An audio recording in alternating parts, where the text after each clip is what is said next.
Hey, how you doing, Econ students? This is Mr. Clifford. Welcome to ACDC Econ. Today I'm in Hong Kong, China to talk to you about international trade and comparative advantage.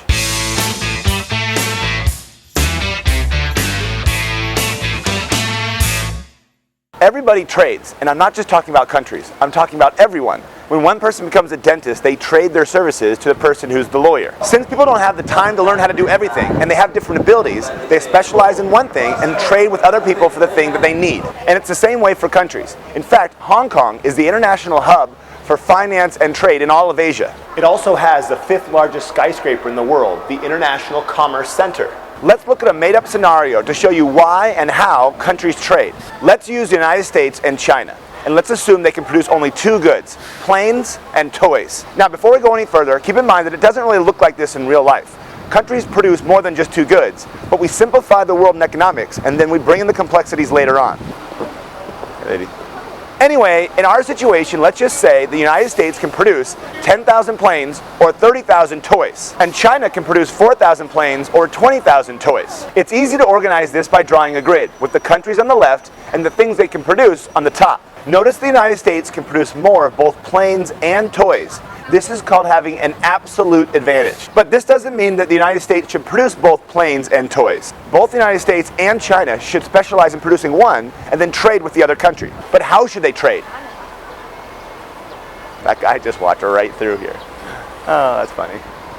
To determine what they should produce, we have to calculate something called per unit opportunity cost. Okay, we know the United States gives up 30 toys when they produce 10 planes, but how many toys are given up when they produce just 1 plane? That's the per unit opportunity cost. The number of units you'd lose divided by the number of units you gain. So, for the United States, 1 plane costs 3 toys, and each 1 toy costs 1/3 of a plane. How many toys does China give up when they produce 1 plane? For China, 1 plane costs 5 toys. Now, how many planes do they give up when they produce 1 toy?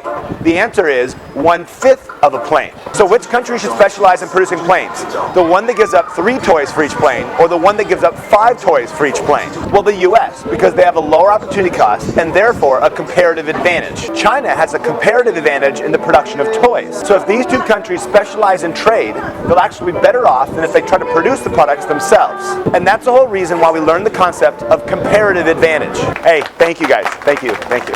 Autograph? Okay. Let's look at the concept of terms of trade. We know both countries can benefit from specialization in trade, but how should they trade? For example, what if there is an offer to have a terms of trade of 1 plane for 10 toys? Now again, this is not very realistic. Countries don't barter goods and services, but it shows the idea of the benefits of trade. The US is going to specialize in making planes, so they need toys from China. China is going to specialize in making toys, so they need planes from the US. They can both benefit, but they need to agree on a terms of trade that works for both of them. So does trading 1 plane for 10 toys make each country better off? This terms of trade would make the US way better off. They would be getting toys at a lower opportunity cost than if they produced them themselves. So the US loves this. But what about China? China would never accept these terms of trade since they would be worse off. China wouldn't want to trade 10 toys to get 1 plane if they can produce planes by themselves by only sacrificing 5 toys. So what are the terms of trade that would satisfy both countries? 1 plane for 4 toys would benefit both countries. The US would be getting toys at a lower opportunity cost than if they produced it themselves, and China would be getting planes at a lower opportunity cost than they would without trade.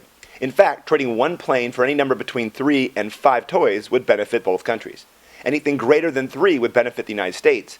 Anything less than 5 would benefit China. So in this situation, each country can get the product they're looking for at a lower opportunity cost than if they produce it themselves. And that's the whole concept of comparative advantage. Thank you. Thank you. Hey, kid. Thank you. Until next time.